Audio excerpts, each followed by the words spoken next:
I'm Joe Darginio, and this is Better Than News.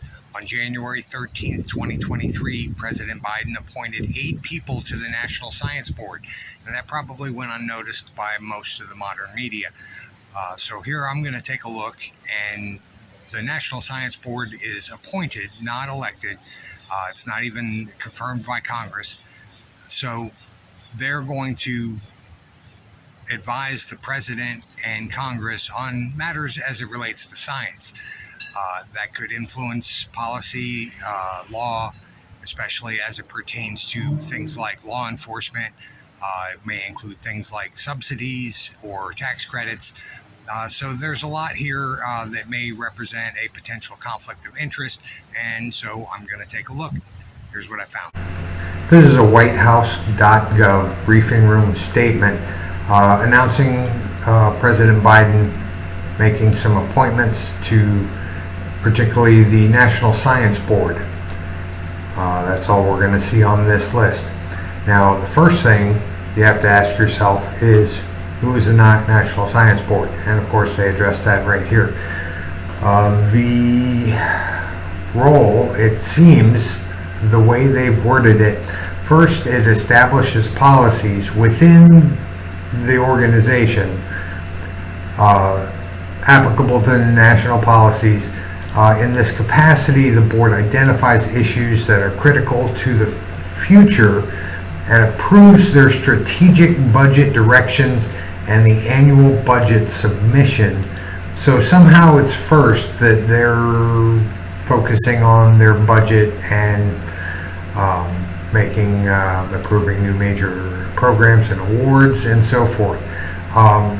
That seems to me should be secondary to whatever their major focus is. But so we also see that the second role, as they say, is to serve as an independent body of advisors to both the President and Congress on policy matters related to science and engineering and education in science and engineering. And in addition, it's going to publish occasional policy papers or statements. So they're basically there specifically to advise the President and Congress on matters of science. Now, keep in mind, the National Science Board is made up of members appointed by the President. And to the best of my understanding, there is no Senate hearing, there's no qualifying, there's just the President picks these people. So if the President had an agenda, he could possibly make a huge move with this. So who is he appointing? Well, let's look at Deborah Lowenberg-Ball. Ms. Lowenberg-Ball is research professor for the Institute of Social Research and an organization known as Teaching Works. So let's take a look.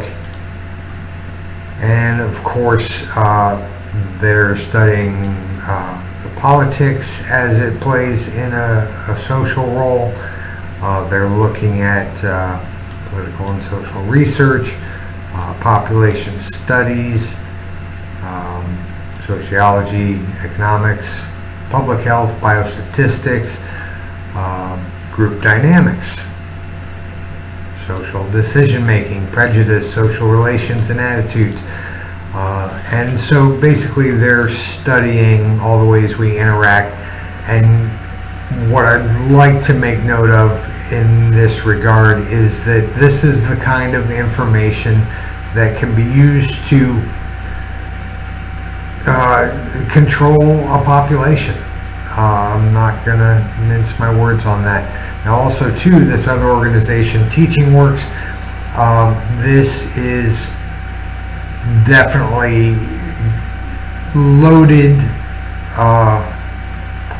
content that is going to continue to perpetuate the divide. And right out of the gate here on the main page of Teaching Works, our mission values, and right out of the gate in the first statement here, legacies of white supremacy, racism, sexism, ableism, and classism.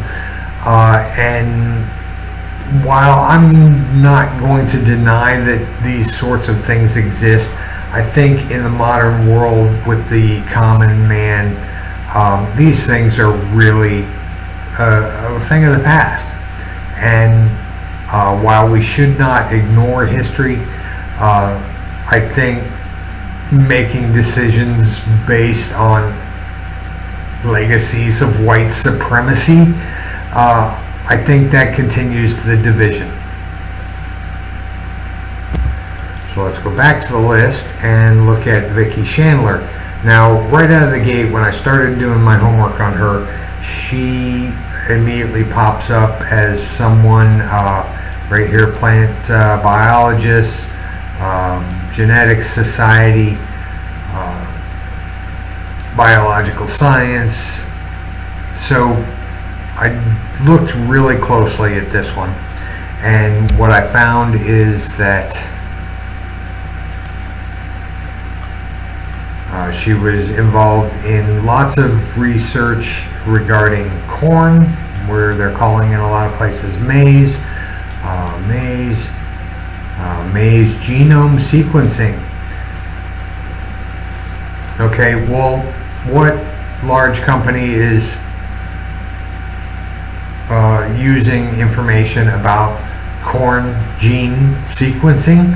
That would be Monsanto and their genetically modified corn crops, which last I checked a few years ago, 85% of our domestic corn crop here in the United States is Monsanto GMO corn. And that's a lot to get into, but I will say that that corn is believed by many to be contributing to the declining health of the American population, and is also a control on the market because Monsanto GMO corn does not reproduce, and so you have to buy new seed with each crop, which is a control on the economics of it. What we also see about Vicki Chandler is that she did a postdoctoral fellowship in the genetics lab of Virginia Walbut. So who's Virginia Walbut? Well, she did a lot of work with corn genetics, including things like pathogen Trojan horse, delivers bioactive host protein to alter maize. That kind of thing, while I can't really speak to a lot of the science of it, I do have enough knowledge to really want to know more about that before I say that that's okay. Now, another connection that I found with Ms. Chandler, apparently she worked with this fellow Jeremy Haig,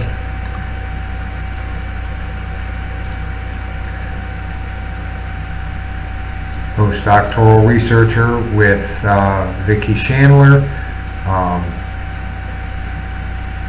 broad collaboration with Pacific Northwest National Laboratory, Monsanto, Vicki Chandler's lab at the University of Arizona, and at the same time he apparently has 9 years, 5 months with Monsanto in the insect control and protein engineering, insect control technologies, weed control scientists. Now, these are the poison, the insect control poison that is getting into our food supply, and so I think people who are working with Monsanto are definitely not the sort that we want making laws that allow this poison into our food supply, like I'm going to say our current USDA Biden appointed Vilsack.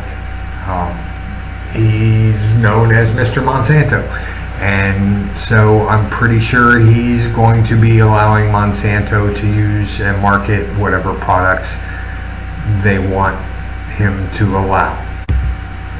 Now we see Ms. Chandler is also president of the Genetics Society and president of the American Society of Plant Biologists, and of course I had to take a look at that stuff. And the American Society of Plant Biologists, apparently these sponsors include Dow AgroSciences and DuPont, known chemical companies, chemical manufacturers, and to be honest, I have not done my homework on all of these other companies, but I have to wonder how they're involved in the American Society of Plant Biologists. I'll take a look at that when I get a chance, when it comes up again. So we'll go on and talk about the rest of these appointees. And I'm sorry, I would just completely mangle that last name, and so I don't even want to attempt it. But Miss Dorota, and you can see her full name on the screen there, distinguished university professor. I can't really find a whole lot about her except for that she works a lot with the satellite-based GPS systems, which I'm going to say are a mixed blessing.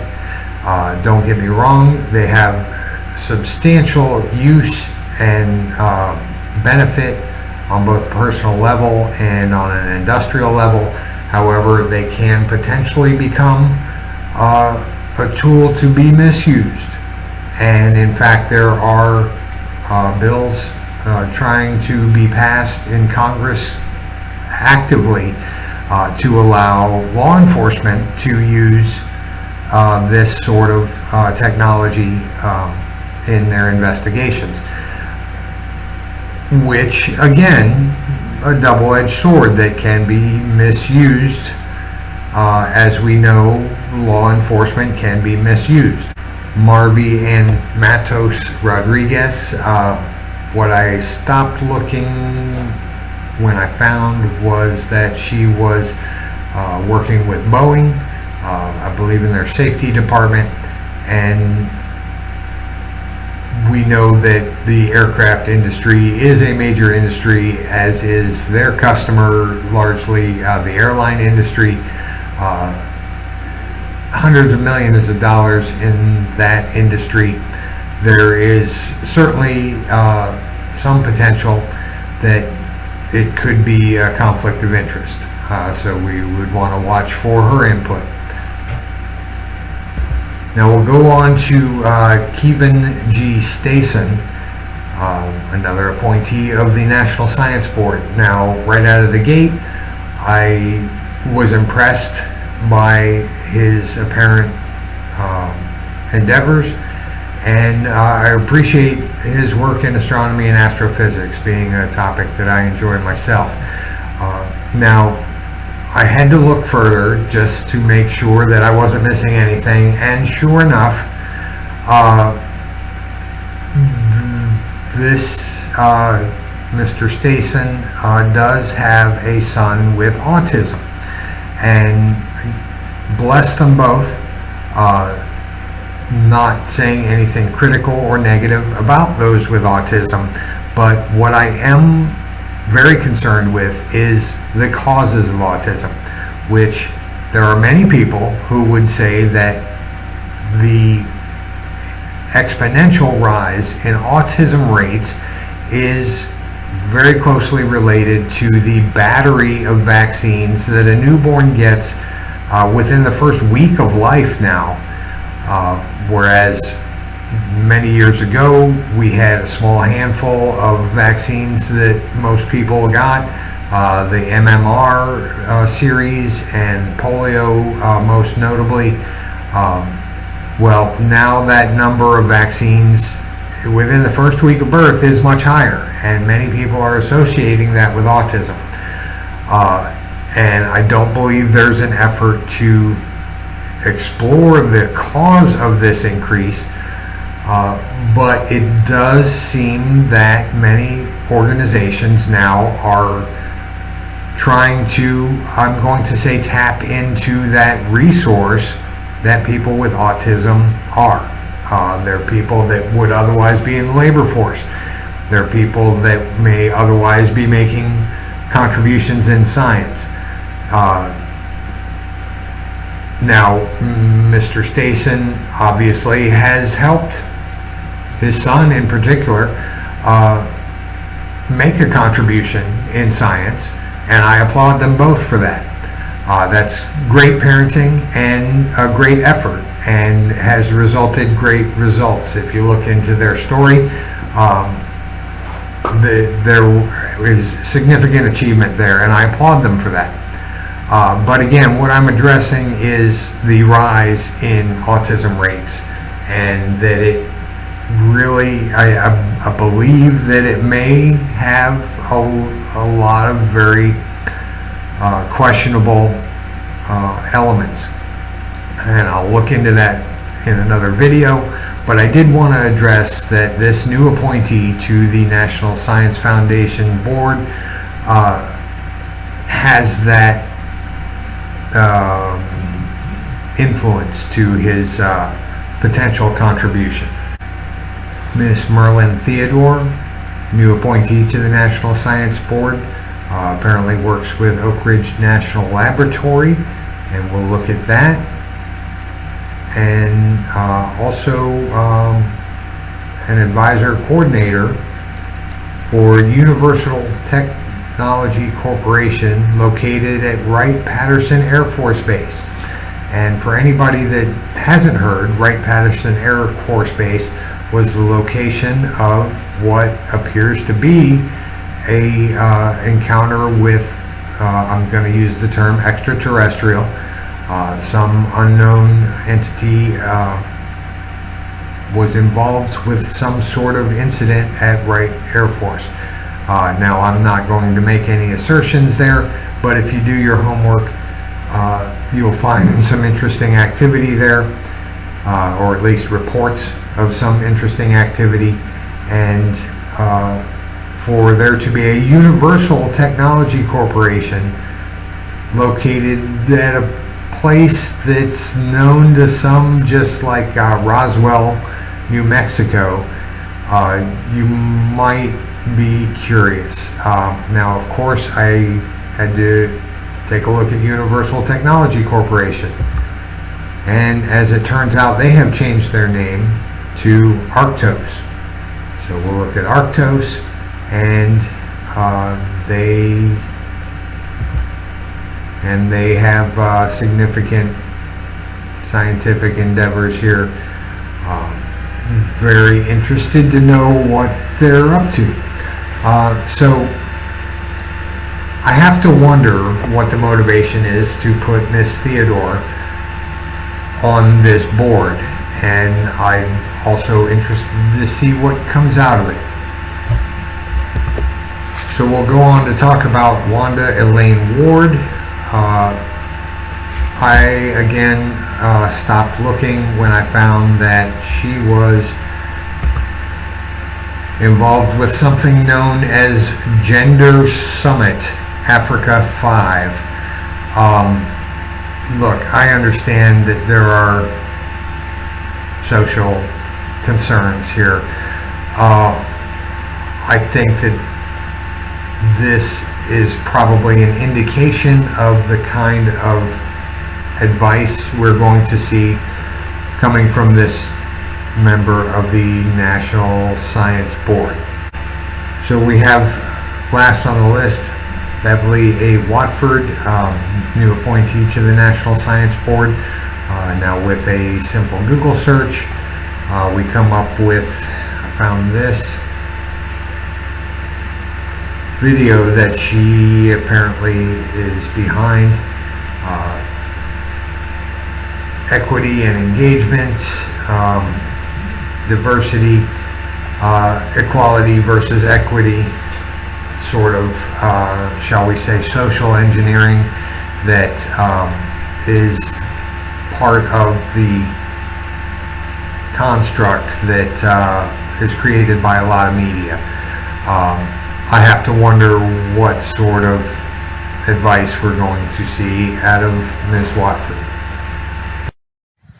So that's why we've got to take a good look at any appointments being made and actually look at what's going on rather than what mainstream media wants to feed us. So if your news source didn't address this set of appointments, like, share, subscribe, and we'll keep doing this. Thank you. This is Joe Darginio with Better Than News.